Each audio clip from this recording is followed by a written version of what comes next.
Почитувани гледатели, драги пријатели и трагатели по вредности, добро ни дојдовте во 21-та емисија од втората сезона на Потрага по вредности.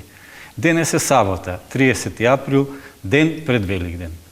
И се разбира, сообразно на денешниот ден и на утрешниот, ја одбравме темата под наслов најголемиот пресврт во историјата на човештвото. Мој денешен соговорник, како и секогаш досега, е презвитер Ивица Тодоров и со него ќе разговараме на тоа тема зошто е толку важен овој пресврт што настанува со Христовото воскресение. И предлагам емисијата да биде во два дела. Во првиот дел ќе зборуваме што се случило до распетието, до воскресението, а потоа што се случува после воскресението. Така, брат Дучко, денеска оваа наша емисија ја посветуваме на тој најголем пресврт, нешто што навистина го сврте целиот историски ток на човештвото, а тоа е Христовото страдање на крстот, односно она што ние го знаеме како откупителна жртва, и се разбира неговото воскресение. Но целата наша денешна емисија ја концепиравме така да бидеме полезни за нашите гледачи, затоа што во целиот овој период на Великиот пост, значи за времето на Великата Четириесетница и Страстната седмица и така натаму, јас како духовник, како парокиски свештеник, секојдневно сум со луѓето и најчесто се отвараат теми поврзани со нашата вера, односно со верата во нашиот Спасител. И сега, многумина, кога ќе почнат малце посериозно да размислуваат за верата, да размислуваат за сето тоа што нашиот Спасител го направи за нас, тогаш се отвара едно сериозно прашање од што тој не спасил. Така. Значи, тоа е многу битен момент, затоа што ние говориме дека Исус Христос е нашиот Спасител. И сега, тука се отвара таа тема, од што тој нас не спасил, зошто ни е потребен Спасител, дали можеме ние сами да се спасиме, и така натаму, и така натаму. Значи, многу теми се отвараат, брат Дучко, во контекст на сето ова, што е поврзано со сето што Христос го направи за нас и го откри за нас. И гледам дека не им е така едноставно на луѓето да го разберат тоа. Така. Затоа ние ќе се обидеме да одиме постапно и постепено да ги разјаснуваме работите зошто беше неопходно да дојде Спасител, зошто беше неопходно тој да се изврши својата мисија до крај и што добиваме ние со тоа што он го направи на крстот и што воскресна. Значи, првото нешто е убаво и ти го акцентираше тој момент. Првото нешто што јас го отварам како битен момент кој треба да го осознаат оние кои размислуваат за оваа проблематика, за сето она што е врзано со нашиот Спасител и со сето она што тој го направи за нас. Значи, прво треба да разбереме дека овој ваков свет не бил секогаш ваков како што ние денеска го знаеме. Така. Значи, ние денеска се соочуваме со нешта во овој свет кои не плашат, кои се застрашувачки. Так. Значи, ние се соочуваме со смрт. Ние се соочуваме со старост, со болести, со неизвестност. Со неизвестност, со неизвестност, со незнаење. Значи, многу нешта има во овој свет кои го плашат човекот. Има многу неодговорени прашања. Значи, и многумина го поставуваат прашањето зошто овој свет е ваков како што е. Но во иста мерка се и треба и ова да го кажеме. Сепак од оној изгубен рај. Сепак во овој свет останало и доброто. Останала и љубовта, останала и честноста, искреноста и убавината. Значи, слава на Бога што ги има и тие нешто онака би живееле скоро како во адска, во пеколна состојба. Така. И би немале никаква надеж. Да, би немале никаква надеж, да. Но сепак, освен овие убави, добри, благословени нешта што ни остана од таа рајска состојба, сепак во овој свет се оние нешта што не плашат, кои навистина нашиот живот знаат да го фрлат во безнадежност, во бесмисла, во абсурд, во тотална изгубеност. Сега, кога јас разговарам со оние кои со својот ум патуваат кон разоткривање на оваа вистина за сето тоа што Христос, нашиот Спасител, го направи и го откри за нас, јас им говорам дека од почеток нашиот Творец воопшто не го создаде светот ваков како што ние денеска го доживуваме. Овој свет не е според Божјата промисла, туку според Божје допуштение. Така може да се каже. Да, овој свет, односно нашата планета Земја, значи и се што постои на нашата планета Земја, и самиот човек се разбира, значи за понатаму од нашата планета Земја веќе не можам да говорам, тоа е веќе малку попроблематично прашање, но говорам за нашата планета Земја. Значи самиот наш Творец не ја направи во ваква состојба. Значи затоа што ние кога го читаме Светото писмо, а веќе многу пати сум говорил за тоа дека Светото писмо е зборник на свети од Бога откриени книги, значи во Светото писмо се собрани светите од Бога откриени книги, односно тоа Божјо откровение, кое преку светите пророци, а особено преку нашиот Спасител Исус Христос, ни даваат вистински информации за тоа како сите овие нешта што станале. И сега, ние кога го читаме Светото писмо, особено првата книга Мосеева, ние стекнуваме една представа дека нашиот Творец се што создал како добро. Односно, го создал во таа совршена состојба на постоење. Затоа што под добро се подразбира таа совршена состојба на постоење која е промислена од Творецот, која е создадена од Творецот и која е благословена од Творецот. Така, интересно е дека уште во првата книга Мојсеева е опишено Светото Тројство без да се нагласи тоа, кога вели да создадеме да го создадеме човекот по наш образ. По наш образ и подобие. Значи, уште тогаш го има она што подосна до крај ќе го дознаеме, дека Творец, Отецот е создателот, Синот уште тогаш, нели, заедно со Отецот е програмерот, а Светиот Дух е оној што го одржува сето тоа. Значи, уште на почетокот е создаден светот да биде според Божја промисла, според Божји лик и подобие, меѓутоа тоа не останало така. Значи, еве имам ја тука за да биде поедноставно разбрано од нашите гледачи, а мислам дека сите оние кои ги следеа овие разговори, ова што ги има за време на Великиот пост, сега ќе им биде ова како мало надополнување во однос на разговорите, но кога Бог, нашиот Творец, го создаде се она што го создаде, вклучувајќи нашата планета Земја и се што постои на нашата планета Земја, и се разбира првиот човек, Адам, а потоа од него и Ева, значи пред падот, значи пред да се случи инфекцијата на злото, пред нашите прародители да ја примат таа инфекција на злото внатре во себе, односот помеѓу Бог и човекот беше на овој начин поставен. Значи, помеѓу Бог и човекот постоеше животодавно единство. Значи, единство. Затоа што Бог е љубов, затоа што е Отец кој има свој единороден Син и Дух Свети, и затоа што Бог е вечно заедништво, во полнота на совршена љубов, затоа и Бог Творец. И сега, Бог, како плод на својата љубов, тој создава.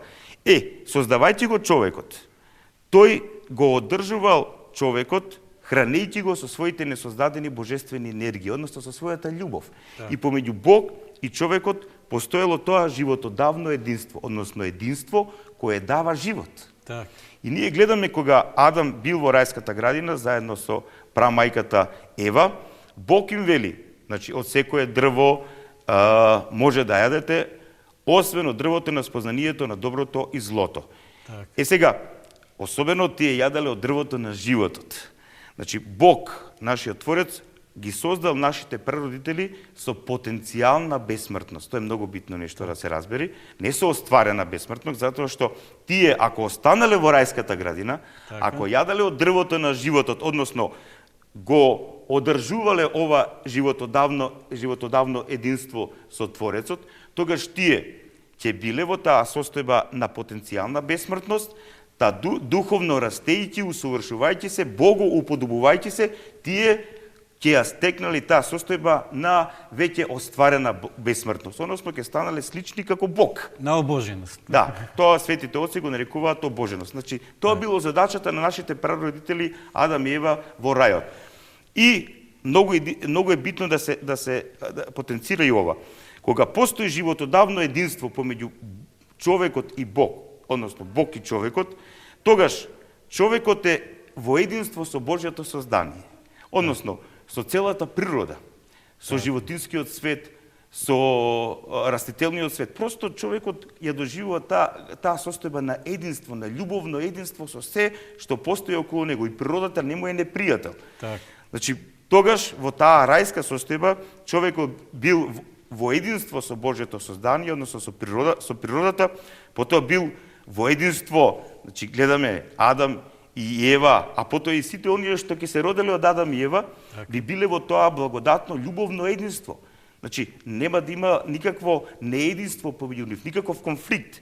Значи, тие би живееле во таа рајска, благодатно љубовна состојба на единство. И што е најбитно, кога човекот е во животодавно единство со Бога, тогаш тој е во животодавно единство со самиот себе си.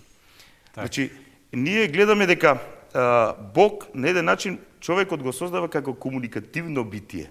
Значи, диалошко битие. Значи, човекот е во комуникација со Творецот, Така. и на тој начин расте, се усовршува, во комуникација со природата, со Божјото создание, во комуникација со останатите околу него личности и во комуникација со себе. Значи, тоа може да се каже идеално единство помеѓу вертикалата и хоризонталата. Така е. Идеално единство помеѓу вертикалата и хоризонталата. И тоа е рајската состојба. Так. Значи, тоа е состојба на хармонија. Тоа е состојба на мир, тоа е состојба на спокој, тоа е состојба на љубов, тоа е состојба на познание. Адам и Ева секојдневно познавале, го спознавале сето она што е во нив и надвор нив како потенцијал на постоење. И сега, тие ако остана, уште еднаш ова да го сакам да го потенцирам, ако тие остана во рајската градина, во Едемот, и ако ја извршуваа Божјата заповед за нивно Богу уподобување, одржувајќи го своето животодавно единство со Бога, тие полека ќе го исполнеа она што Бог го бараше од нив, а тоа е стекнување на остварена бесмртност и уподобување со самиот Творец, односно состојба на обоженост. Односно, тие тогаш ќе оствареа смислата на своето постоење која беше предназначена од самиот Творец за нив. Интересно е дека и денешната наука со научен јазик го потврдува ова што пред малку отец Ица ти го кажа, дека човекот е создаден за бесмртност. Така што клетките во човековото тело се обновуваат и постојано се обновува се до еден момент додека не влегува некој вирус, фактички тоа е смртта, и телото почнува да старее. Процес во генетската структура, да. Да, значи, до определен момент се обновуваат клетките, нема никаков проблем.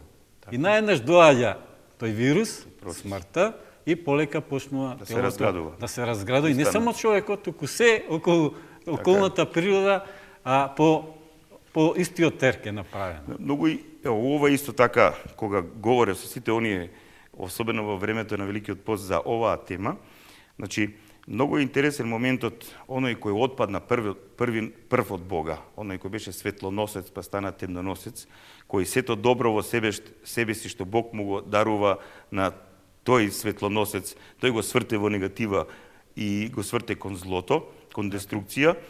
Значи, тој ги лаже нашите прародители и Адам и Ева со полувистина. Ќе станете како богови. Затоа што Адам и Ева знаеле дека ќе станат слични на Бога, со својата состојба на остварена бесмртност. Да, ама ќе станале слични на Бога ако останале во процесот што Бог им го благословил.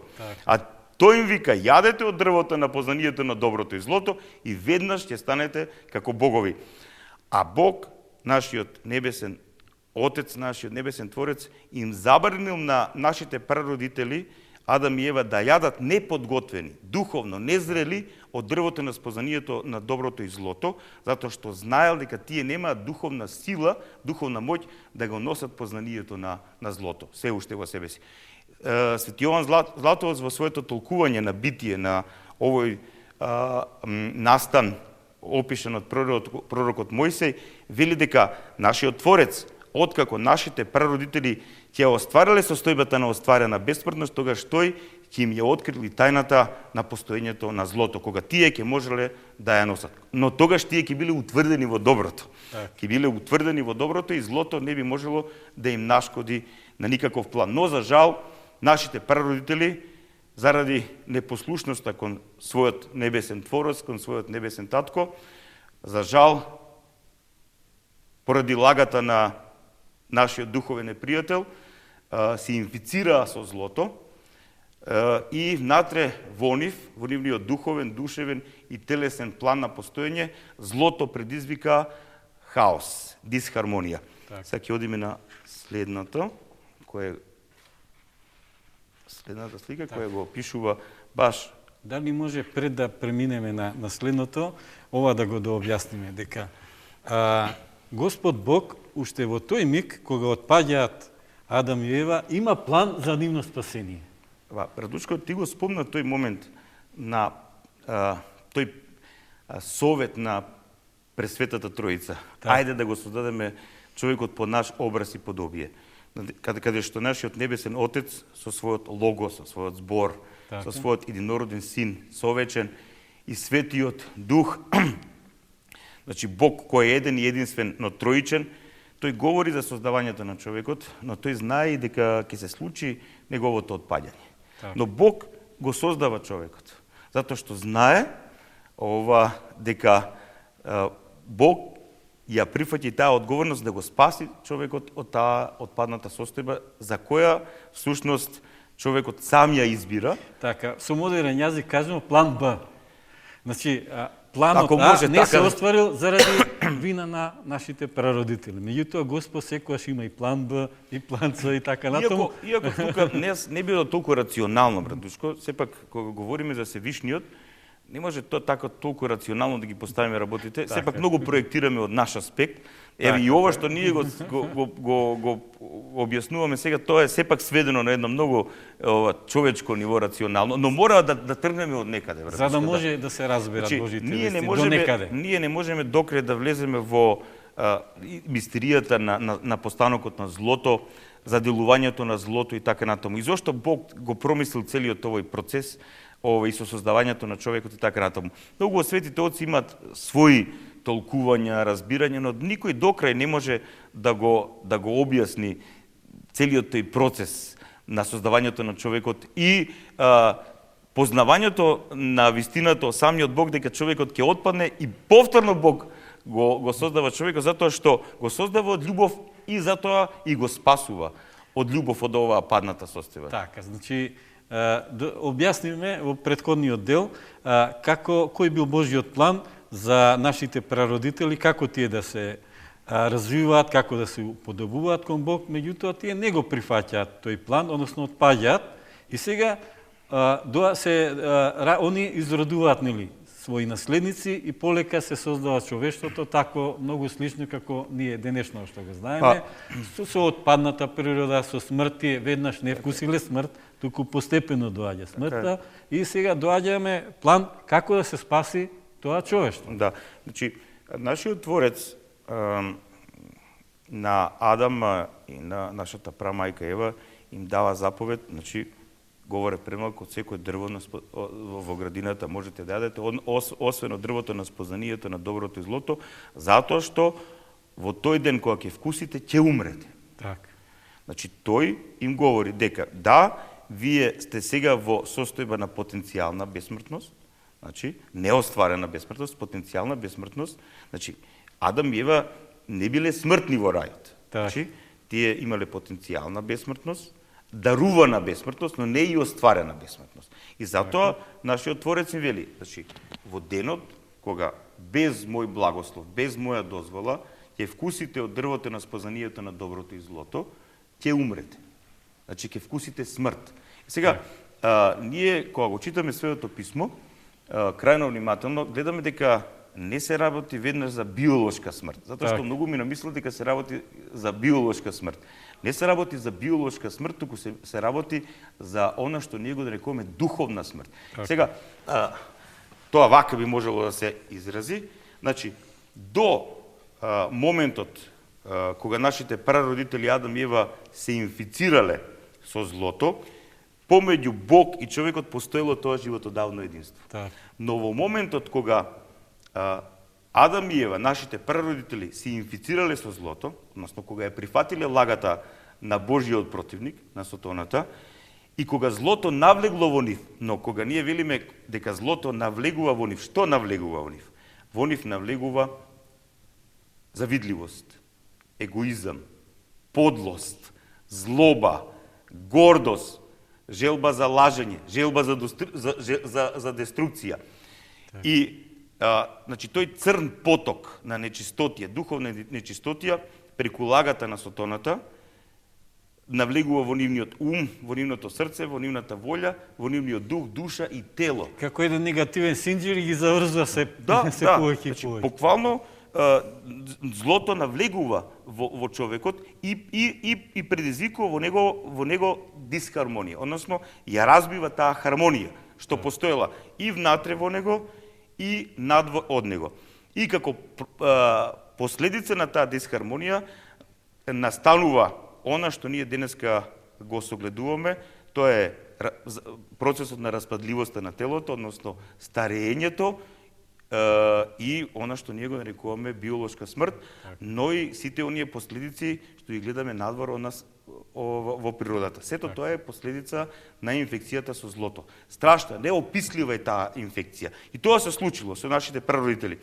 Тие се инфицирале со злото и во момент кога се инфицирале со злото, кога злото навлегло во нив како реков предмалце, како црн поток на деструкција, на отров, ние гледаме кои се нешта се случуваат во нив. Тие ја губат таа светост и чистота што имале пред падот, тоа животодавно единство со Бог, и помеѓу Бог и човекот се гради една духовна бездна или духовна граница. Значи, ние гледаме дека пред падот нашите прародители директно говореле со Бога, биле блиски со него, но после падот таа комуникација или тој однос со Бога веќе станува подалечен. И колку што одиме од генерација на генерација, се повеќе и повеќе човештвото се одделува и го заборава својот Творец. И сега, значи, помеѓу Бог и човекот, ако во првата состојба имавме животодавно единство, сега имаме неединство. Тоа неединство предизвикува духовна бездна, духовна граница, духовна раздвоеност помеѓу Бог и човекот. И таа духовна бездна или духовна граница помеѓу Бог и човекот е потикната од злото. Говоревме за злото како инфекција. Злото во човекот предизвикува грев, односно погрешни избори. Погрешните избори предизвикуваат вина, болка, страдање и така натаму. И злото и гревот во човекот овозможуваат сотонско робство. Значи, паднатиот ангел, оној кој бил светлоносец, па станал темноносец, сега преку своето зло, преку духовната смрт, започнува да владее со човековиот ум, со човековите мисли, и злото почнува, делувајќи во овој свет полека да го создава овој начин на живот што ние го согледуваме во нас и надвор од нас. И ако говоревме дека предпаднатата состојба е состојба на комуникација, на диалог, на единство, еве што гледаме сега. Всушност, во таа состојба ние живееме денеска. Значи, се губи единството помеѓу човекот и Бог, но кога ќе се изгуби тоа животодавно единство помеѓу човекот и Бог, се губи и единството на човекот со Божјото создание, односно со природата. Ние гледаме веднаш по падот и во предпотопната цивилизација и во постпотопната цивилизација, како човекот почнува да се оттргнува од природата и да гради своја цивилизација, односно да се заштитува од природата, затоа што природата веќе ја доживува како свој непријател, но и природата го доживува човекот како свој непријател. Потоа гледаме не само неединство со Божјото создание, туку неединство и со другите личности. Веднаш после падот Каин губива Авел, значи својот брат, од завидливост. Гледаме веднаш злото и гревот какви страшни последици предизвикуваат во предпотопното човештво, односно во човештвото пред потопот, пред Ное. И што е најинтересно и најбитно, губењето на животодавното единство со Бог создава неединство во самиот човек. Човекот има неединство со себе. Значи, веќе дух, душа, тело, ако треба да функционираат во една хармонија како едно, веќе гледаме судир внатрешен. Душата со телото, со потребите на душата, со потребите на телото. Најчесто, па духовната карактеристика и димензија кај човекот станува влегува во една успана состојба и така натаму. И гледаме како човекот од едно духовно битие станува се повеќе и повеќе телесно битие, материјално заробено битие или алчно битие. И ние гледаме како полека од генерација во генерација се создава оваа состојба на постоење, овој ментален склоп на постоење, овој начин на доживување на постоење со кој ние се соочуваме ова секојдневно и за кој говоревме на почетокот на емисијата. И сега ја се обидов и овие стрелици на натаму. Со нив сакав да покажам дека кога човекот ја губи својата поврзаност со Бог, односно своето животодавно единство со Бога, со себе си, со природата и со другите личност, тој е збунет. Тој живее во збунетост, односно во дисхармонично губење на својата енергија. Тој не знае да ја насочи својата енергија. И започнуваме да ја трошиме енергијата, да ја... Многу интересен е тој збор на црквенословенски блудити, да блудиш, да се троши сами од себе си. Значи, човекот својата животодавна енергија, и телесна, и душевна, и духовна, почнува да ја троши, затоа што се врзува со острастени нешта од овој свет, на план на сластолюбие, славолюбие, сребролюбие, како што велат светите оци, и полека почнува да се формира овој испразнет начин на живење. Значи, или опредметен начин на живење. Живееш заради остварување на некакви умислени цели, идеи, желби, заради остварување на материјално богатство или стекнување на некакви предмети, но се немаш себе си. Се немаш себе си и човекот, губејќи го тоа единство со себе, тој веќе заборава кој е. Заборава зошто е создаден, заборава кој е неговиот творец. И затоа веќе во потопната цивилизација, кај древните народи, го имаме тој момент нотхис аутон, што би било она Сократовото или она од Делфи, спозна се сами од себе си. Тоа го говорат древните мудреци. Тие го барале одговорот кои се тие самите. Значи човекот заборавил кој е, заборавил која е целта на неговото постоење, неговата целонасоченост или смисла и воопшто својот вистински идентитет. Така, може сега да ја објасниме она парабола за блудниот син како најдобра илустрација можеби за се ова што го кажа, за отпаднатоста на човекот и како човекот сепак во него има една искра што не му дозволува до крај да отпадне и да нема никаква надеж за него, туку да се потсети најпрви кој е тој, за да може нели да се врати во претходната состојба. Ајде да чуеме параболата и поуката. Може би тоа е една од најсуштинските параболи, поуки од нашиот Спасител, во која тој ни открива за тој процес на нашата отпаднатост. Параболата започнува со два сина, еден повозраст, еден помлад и така натаму, и тој младиот син сака од својот татко да си го земе своето наследство и да прави со него што сака. Тоа е всушност човештвото. Така. Ние ништо свое немаме, братушко.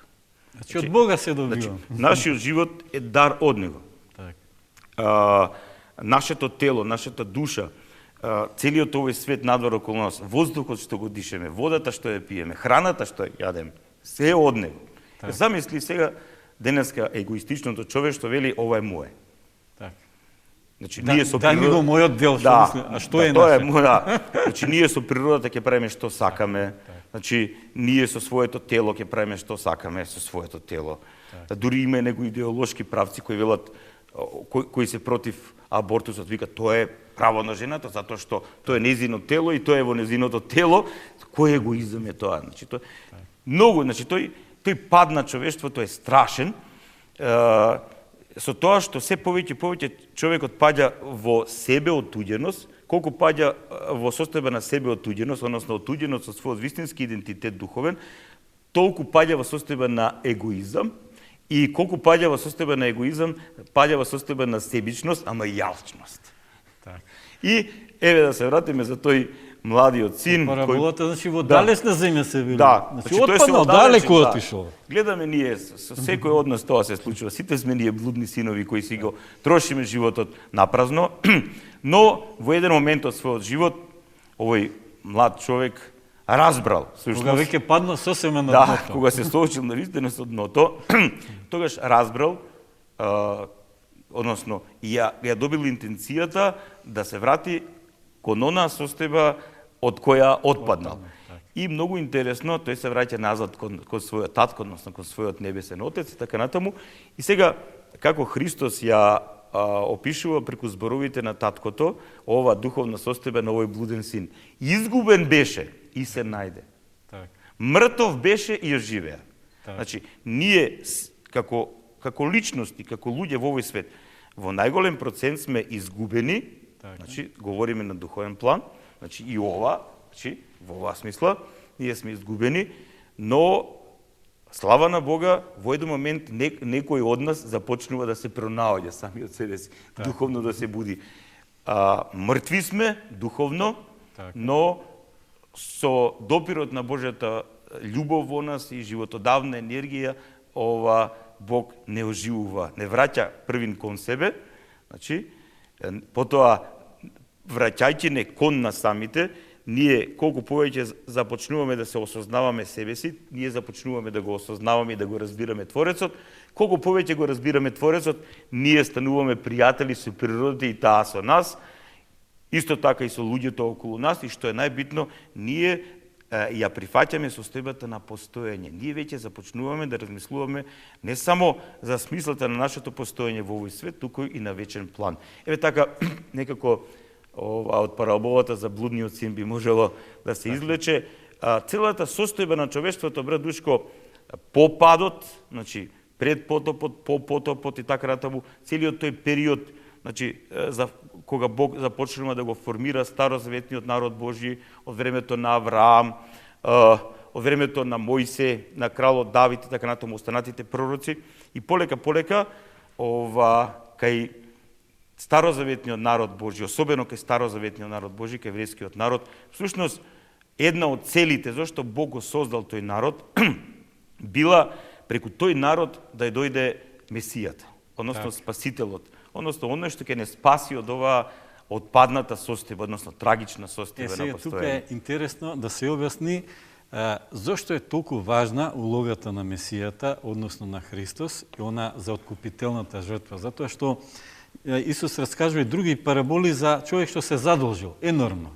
Така нели отпаднатото човештво толку е задолжено и заглибено во гревови, како во еден жив песок и не може никако да се спаси, ако не дојде нели некој однадвор да му подаде рака и да го извлече од таа состојба. Затоа Христос доаѓа на земјата по Божја промисла и по своја желба се жртвува. И интересно е дека кога ќе го здогледа Јован Крстителот Исус Христос, првото нешто што ќе каже, еве го јагнето Божје, што се жртвува за целиот свет. Кој ги зема гревовите на светот врз себе. Значи, тој е наговестен, требало да дојде. Пророците знаеле дека ќе дојде. Така, значи, кажа пред малку дека ако ја бараме смислата на формирањето на старозаветниот народ Божи, на еврејскиот народ, во морето на останатите народи, кои за жал паднале во идолопоклонство, во паганство, во незнабожство и така натаму, Бог го формира овој народ да ја пренесува низ историјата на човештвото светлината, односно вистината за едниот вистински Бог, односно за нашиот Творец, за тој што е вистинскиот. Не за некаков Бог кој е представан или некаква, како да кажам, субјективна слика на луѓето или потреба на луѓето, па е да го создадам или така натаму. Не некаква представа како кај паганските богови. Паганите си формирале, затоа што биле пантеисти, тие ја изгубиле вистината за вистинскиот Бог, кој е вечно постоечко битие, кој е над просторот и времето. Паганите почнале да се ги обожуваат стихиите од овој свет. Ветрот, водата, сонцето и така натаму, и почнувале нив да им се поклонуваат како на богови. И сега во целото тоа море на идолопоклонички, незнабожечки народи, Бог го формира ова старозаветниот народ Божи, еврејскиот народ, и од Аврамовото колено. Од Аврамовото колено, тука се 12 племења Израилеви и кажав, една од вистините зашто Бог го создал тој народ е да се пренесува вистината за едниот вистински Бог, тој таков како што е, и вистината за доаѓањето на Месијата. Јас би сакал крајно внимателно да го прочитам пророштвото што светиот пророк Исаија, неговото еврејско име е Јешајаху, значи, ова пророштво тој го кажува 8 века, скоро 8 века пред Христос, пред доаѓањето на Месијата.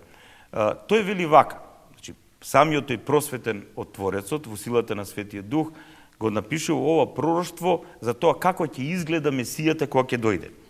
Тој беше презрен и отфрлен меѓу луѓето, човек на болки и свикнат на страдање. И ние го одвраќавме од него лицето свое.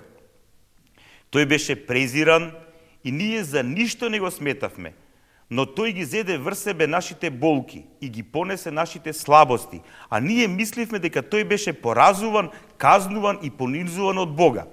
А тој беше изнаранет за нашите греови и мачен заради нашите беззаконија. Казната за нашиот мир падна врз него, а преку неговите рани ние се излекувавме. Сега, кога го имаме ова пророштво на пророкот Исаја, кога го имаме пророштвото на пророкот и крал Давид во неговиот 21 псалм месијански, тој како да е под крстот, значи тој го пишува тоа пророштво 1000 години пред доаѓањето на Месијата, значи тој како да е под крстот и го гледа страдањата на Месијата. Значи буквално ги опишува страдањата на нашиот Спасител. Детално. Да. Пророкот и не случајно Исус на крстот ги кажува оние зборови Елои, Елои, лама саватхани, односно Боже мој, зашто ме остави? И сега кога го читаме ние тоа, многу ме викат, зошто како сега Бог го оставил така? А тоа е пророчкиот псалм на кралот и пророк Давид, каде што пророкот Давид буквално го опишува страдањето на Месијата. И дури одел во такви подробности, дека тие фрлале коцки за неговиот хитон, за неговата облека. Така, тоа е интересно, како тој можел да знае однапред дека таква ситница, дека ете за неговата облека ќе фрлаат и ќе се борат кој да ја земе. Што е сосем неважен детал, меѓутоа ете многу, и тоа значи, навидум неважно, да. ама сепак тој детал е многу важен дека ете се што е кажано за Месијата ќе се оствари. Пророкот Исаја вели дека Месијата ќе биде роден од девица. И девица ќе зачне и ќе роди син и неговото име е Емануел, што значи буквално Бог е со нас. Потоа пророкот Михеј говори за тоа дека тој ќе биде Месијата ќе се роди во Витлеем. Захари говори за неговото влегување како ветениот Месија во Ерусалим качен на магар. Значи, кога ги земеме сите пророштва на пророците од Стариот Завет, сите се исполнуваат и пророкот Данило за времето на доаѓањето на Месијата. Значи, сега кога ги земеме сите тие пророштва, гледаме дека сите тие пророштва се исполнуваат на оној што ние го знаеме како Јешуа, односно како Исус од Назарет. Оној кога го читаме Светото писмо, тоа го разбираме дека тој е со вечниот Син Божи, кога говоревме на почетокот на емисијата, дека Бог е еден и единствен, но троичен Отец кој има свој Син и Дух Свети. Еден од троичниот Бог, Синот Божи, Логосот Божи, ја зима својата човечка природа преку Светиот Дух и Марија Дева. Марија Дева како најчистото човечко суштество што постоела на планетата Земја. И тоа исто, и она исто така е плод од генерации и генерации на прочистување кај еврејските колена. Таа било од коленото на пророкот и цар Давид. Не случајно, затоа што од коленото на пророкот и крал Давид, цар Давид требало да биде роден Месијата. И сега, значи, со вечниот Син Божи ја прима својата човечка природа преку Дева Марија и Светиот Дух и тој станува вистински човек. Односно, оној што ни ја даде смислата на постоењето, брат Душко, а таа смисла ние изгубивме поради нашето отпаѓање од Творецот, поради инфекцијата со злото и започнување на огревовен живот. Еве, оној што ни ја даде смислата на нашето постоење, што ти го викаш програмер, оној што ни ја даде програмата на нашето постоење, тој повторно дојде во овој свет да ни ја разоткрие смислата, вистинската смисла на нашето постоење и да ни ја открие вистината кои сме ние, која е целта на нашето постоење, но што е најбитно, да ни помогне да се спасиме од оваа состојба во која живееме. Отец Ивица, зошто беше неопходно Исус да биде распнат на крст и потоа да воскресне? Затоа што ако тоа не се случило, тогаш нашата христијанска вера би била празна, вели апостол Павле. Така е, точно е тоа. Значи, еве, ова е како последниот камер, третиот, јас се обидов тоа да изгледа што може поедноставно, но кога го гледа се тоа луѓето, велат не е баш тоа толку едноставно. Еве да се вратиме на она првото. Пред падот постоеше животодавно единство помеѓу Бог и човекот. Тоа животодавно единство се изгуби. И сега Бог, кој станува човек, вистински човек, затоа што Исус од Назарет, односно Исус Христос е титула. Значи, Месија.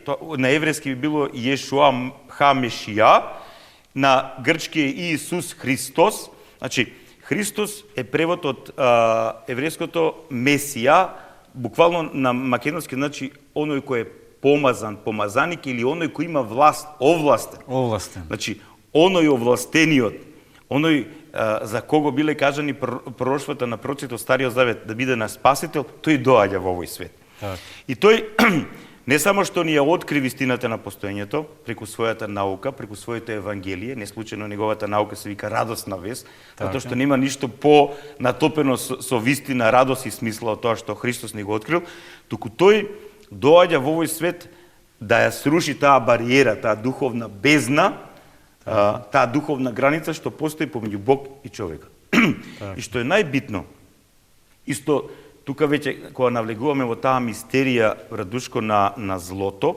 значи кога оној светлоносец станал свесно и слободно темноносец, изворник на зло, зашто Бог тогаш не го уништи? Многумина зборуваат, зашто Тецивица Бог допушти тој да постои и така натаму и да потикне волку трагедија. Да ги заведел прво ангелите, па луѓето во зло. Јас им одговарам, тоа и во своето писмо е откриено, затоа што во Божјата природа, затоа што Бог е апсолутна љубов,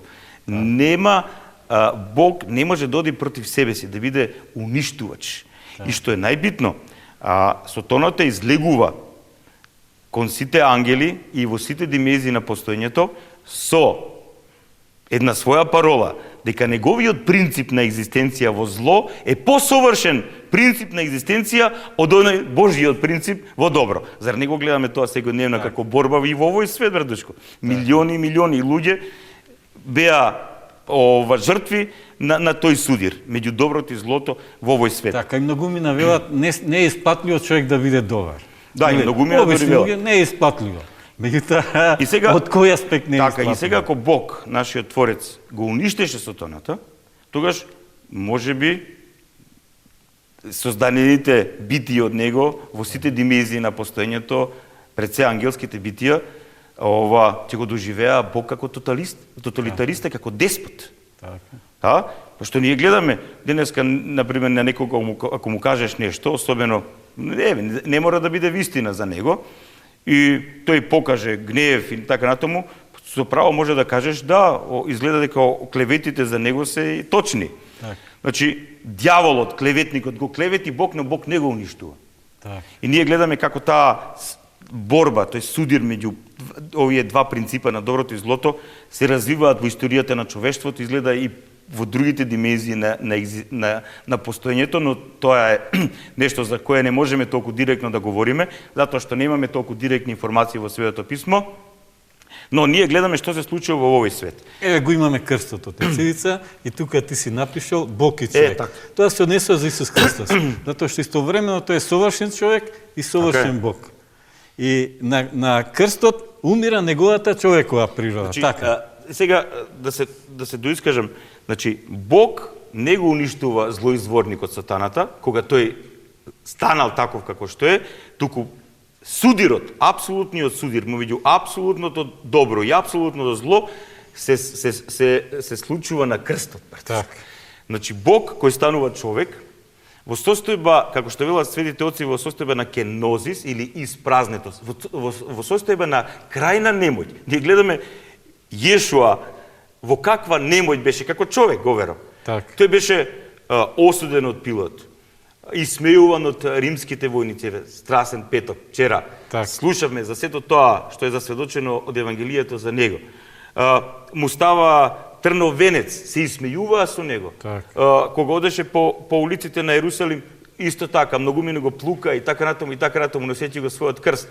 И потоа беше распнат на крст. Значи, тоа беше најстрашната казна кај римјаните. А дури во Стариот Завет се вика проклет оно што виси на дрво и така натаму. И тоа проклетство, Христос, Месијата, го зема врз себе за да не ослободи од проклетството. Тука, меѓутоа, интересно, тој исполнува едно пророштво кај што се вели дека Синот човечки ќе биде воздигнат над земјата. Значи, тој е разговорот помеѓу нашиот Спасител, Исус Христос и Никодим.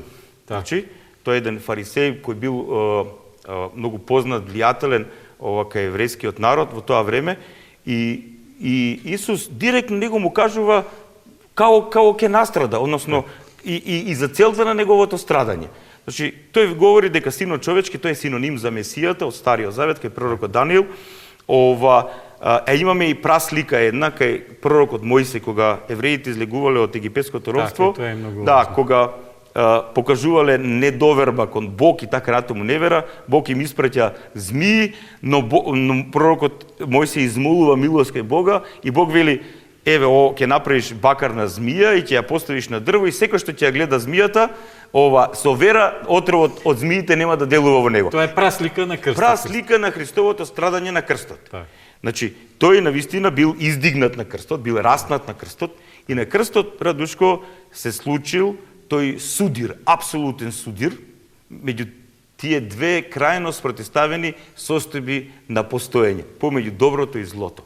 Апсолутното добро, олицетворено во нашиот Спасител, кој бил во потполна немоќ, и апсолутното зло, преку оние зли луѓе кои го довеле Христа до крстот, но пред се, оној кој бил позади нив, сатаната и така натаму, се случува тој судир помеѓу апсолутно добро и апсолутното зло на крстот. И Бог, кој станува вистински човек, затоа што првиот човек Адам не го исполни она што Бог му го даде како задача, вториот човек Адам, новиот Адам, а тоа е Исус, како вистински човек, мотивиран од крајната љубов за секое создание, за целото човештво. Тој, како плод на својата жртвена ljubов, тоа мора да се потенцира. Значи, она што го победува злото, она што го разобличува злото во сите димензии на постоењето и во сето време, значи, е жртвената љубов. Синот Божи кој стана син човечки, кој беше распнат на крстот со својата жртвена љубов, со својата љубов кон секој од нас, со својата неискажлива грижа кон секој од нас, без разлика во каква духовна состојба се наоѓаме и колку сме извалкани со злото и гревот, тој таа љубов што имаше кон секој од нас и за целиот овој свет, тој го разобличи злото, го победи злото на крстот. И не случајно светите оци го даваат овој пример, како што светјата се топи од огнот, така и злото се топи од жртвената љубов. Жртвената љубов која беше исијана од нашиот Спасител на крстот, го разобличи, го победи злото, односно го победи оно што е злоизворник, извор на злото. И затоа има вака две линии. Христос на крстот го победи злото како концепција на постоење, значи како начин, како идеологија на постоење, може, како некоја вредност, значи како состојба на постоење кој се спротивставува на доброто и на хармонијата и не се од Бога што е создадено и промислено. Значи, Христос, Месијата, на крстот го победи злото како принцип на постоење, но и го победи и оној што е изворник на злото, злоизворникот, сатаната. И затоа Христос победува, значи, над злото и над злоизворникот, сатаната, со својата жртвена љубов. Затоа е кратенката Исус Христос ника. Така. И затоа што Христос е победник над злото и злоизворникот на злото, сатаната, тој ги зема врз себе. гревот и вината на целото човештво. Значи тој нема никаква вина, Да. а ја презема вината на сите луѓе. Така е. Што ќе поверуваат во него. Оно што сакаат. Да биде ова појасно, значи една војска кога се бори со друга војска, и сега ако едната војска ја победи таа другата војска, ја зазема територијата на другата војска или ја ослободува во дадениот контекст, територијата на другата војска, односно Христос го ослободува овој свет од демонското владење, и затоа што го ослободува овој свет од демонското владење, тој на целиот свет и на целото човештво му дава амнестија, односно му дава прошка. А му дава прошка затоа што гревот и вината на целото човештво ги земал врз себе. И затоа Христос е наш откупител. Тој не откупи, тој себе си се принесе за живот за нас. И тоа кој ќе го разбере, тој го разбрал христијанството. Тука интересно е дека многумина луѓе се опнуваат на оваа работа. Велат дали нашиот Бог е праведен. Значи да, праведен. Дали е милостив? Милостив. Па вика тие две нешта се исклучуваат една со друга. Кој праведен не е милостив, а кој е милостив не е праведен. Меѓутоа овдека го имаме моментот дека Бог истовремено е праведен и милостив. Значи тој покажува правда. Така, значи мора правдата да се изврши. Точно. Значи нема остапување од правдата. Гревот и вината кои ги правиме ние потикнати од злото, тој ги зема врз нас. Така. И е милостив, бидејќи им дава милост на сите, прошка. амнестија. Така. И сега таа прошка ние нарекуваме објективна страна на нашето спасение, односно Христос на целото човештво му простил. Но секој сега треба преку своето духовно будење и покаяние да стане свесен, да има сознание за оваа прошка. И таа прошка да ја прифати преку вера и преку крштевањето. Значи во моментот кога ние се крштеваме во името на Отецот, Синот и Светиот Дух, тоа што Христос го направи за нас на крстот, победата на злото и она што го зема врз себе гревот и вината, значи таа негова победа добива сила натре во нашиот живот. И ние започнуваме да живееме обновен живот. И затоа крштевањето се доживува како умирање за овој начин, на отпаднат начин на живење и раѓање за еден вистински начин на постоење во Царството Божјо. Така, дали може на ваква споредба да направиме со историјата, човечката историја, за робството? Нели, знаеме, во Америка црнците биле под робство и во еден момент, нели, настанува таа граѓанска војна и председателот дава општа амнестија, односно го кинува робството. Така. И голем дел од робовите не знаеле што да прават со себе, не знаеле друг живот освен таков како што живееле до тогаш, иако биле ослободени, тие понатаму останале во истата суштината на проблемот на човештвото после голготската жртва, после откупителната жртва Христова. Затоа што сите по инерција остануваат во духовниот затвор. Свој. Голем дел. Зашто некои од робовите се бореле дури и по ризик на собствениот живот, бегале, биле прогонени, меѓутоа некои добиле ослободување на тацна и не го искористиле. Тоа би било битно да им го објасниме на гледачите, затоа што тоа е суштински момент. Значи, Христос не откупи. Тој се принесе себе си за животот на светот, за животот на секој од нас. Тој ни прости, тој ни подаде рака. Или да се изразам вака, тој влезе во затворот, во духовниот затвор, го фати, го заврза занданџијата, да, ги отвори келиите во кои сме ние, односно таа состојбена прангите, и сега вели, излезете од затворот, излезете од ова падната состојба на постоење, излезете од злото, излезете од гревот, не правете повеќе зло, не правете повеќе грев, живеете живот достојни на тоа да бидете синови и ќерки на вашиот небесен Отец. Некои излегуваат, ама некои остануваат. Некои излегуваат, некои остануваат. Тие што излегуваат, тие се Христови ученици. Има доверба дека овој што ги ослободил ќе ги води кон нешто подобро. Многу е битно да се има доверба. Се сеќаваш на она бакарната змија во пустината. Значи, тие што имале доверба во тоа што Бог му го кажал на Мојсија, ако ја погледнеш змијата и злото на отровот на змијата, змиите нема да делува на тебе, тоа исто се случува и во однос на нас кои веруваме, односно кои имаме внатрешна доверба и осознавање и втемеленост на тоа што се случи на крстот. Значи, ние ако веруваме, имаме внатрешно осведочено за тоа што се случи на крстот, тогаш ние, кога ќе станеме Христови ученици, во силата на Светиот Дух и живеејќи во светите тајни на црквата, крштевањето, дарот на Светиот Дух, миропомазанието, причестувањето и останатите свети тајни, добродетели, живеејќи во црквата Христова, ние полека со силата на Светиот Дух, исполнувајќи Христовите заповеди, се ослободуваме од злото, од делувањето на злото и го искоренуваме злото внатре во нас. И ние стануваме, имаме можност да станеме свети луѓе. И гледаме милиони и милиони луѓе кои ова го направиле во својот живот, овој чекор, и стекнале светост, и стекнале состојба на спознавање на своето постоење и во овој свет и во вечноста. Еве го тука го гледаме човекот. Значи, Христос, земајќи ги гревот и вината врз себе, тој го ослободи човекот и го спаси човекот од злото и злоизворникот. А човекот кој е спасен и кој ќе го прифати спасението од Христос преку својата доверба, преку тоа што ќе биде крстен, преку тоа што ќе стане член на неговата црква, на заедницата на неговите ученици, тогаш тој повторно ќе го изгради единството со Божјото создание, повторно природата ќе му стане пријател, повторно ќе воспостави единство со другите, повторно ќе воспостави единство со себе си и повторно ќе воспостави единство животодавно со Творецот. И тогаш не само што се враќаме на таа првобитна состојба за која човекот беше создаден во рајот, туку ако човек сите овие нешта ги оствари во себе си, ги разбере, тогаш тој полека почнува да станува свесен за онаа состојба на постоење за која е создаден од Творецот, таа состојба на обожена состојба на постоење или состојба на постоење која треба во полнота да се раствори, отвори на еден начин под денот на воскресението и страшниот суд, односно во Царството Божие, во таа полнота на живот. Така.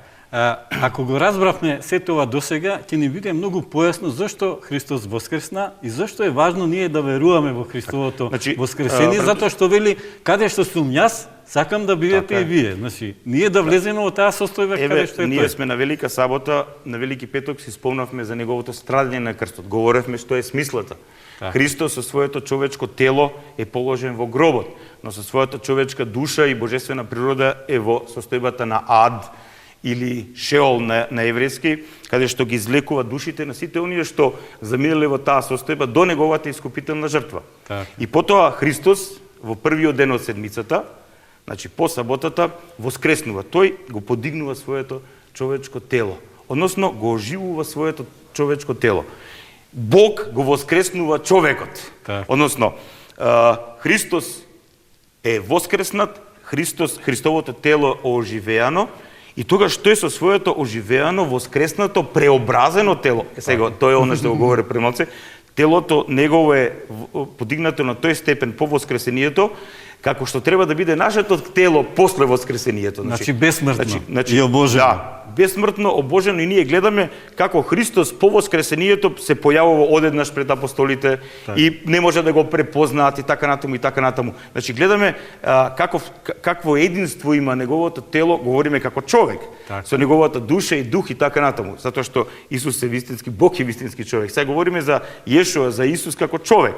И ние гледаме дека воскресението на Исуса, кај апостолите остава таков силен печаток, што тие после тоа полека почнува да се менуваат како луѓе. Но, генералната промена кај нив била по денот на Педесетница, кога во себе ја примиле таа животодавна, животодржувачка благодат, сила на Светиот Дух, тие несоздадени божествени енергии, кои ги имаше и Адам пред падот, и гледаме кога апостолите се исполнија со тие животодавни, божествени љубовни енергии, тие станаа нови личности, пресоздадени битија. Битија кои личности, битија кои веќе правеа такви нешта за кои човековиот ум, онака во отпадната состојба, не можеше да ги објасни. И тие беа темел на нашата црква, на нашата заедница. Црквата тој значи еклесија, заедница на Христови ученици. И тие вистината за сето ова што го говоревме, во силата на Светиот Дух, почна да ја сведочат кај сите тогаш познати народи, и ево оваа вистина во овој момент ја сведочиме и ние, братушко. Слава на Бога! Слава на Бога, Отец Ивица. Се надевам дека бевме интересни за нашите гледатели, дека успеа да го разберат она најважното. Зошто беше толку важно распнувањето на Исус Христос на крстот, неговата откупителна жртва и воскресението, зошто е толку важно за нас, за да можеме со Христовото воскресение, еден ден и ние да воскреснеме во таа слава каде што е тој, да се наоѓаме и ние. Па Братушко, ја мислам дека се тоа што денес го направивме, како што реков, во слава на Бога и за полза на нашите гледачи, не можеме подобро да го завршиме од тоа со оној најрадостен христијански поздрав: Христос воскресна! Навистина воскресна. Да сме живи и здрави и Господ сите нас да не благослови и сите ние да го разбереме први нашето духовно воскресение, за да учествуваме во нашето телесно воскресение на крајот на овој ваков свет и Господ како плод на нашето духовно воскресение да не воведе во таа вечна совршена состојба на постоење за која тој ја промисли за нас, а тоа е царството Него. Амин.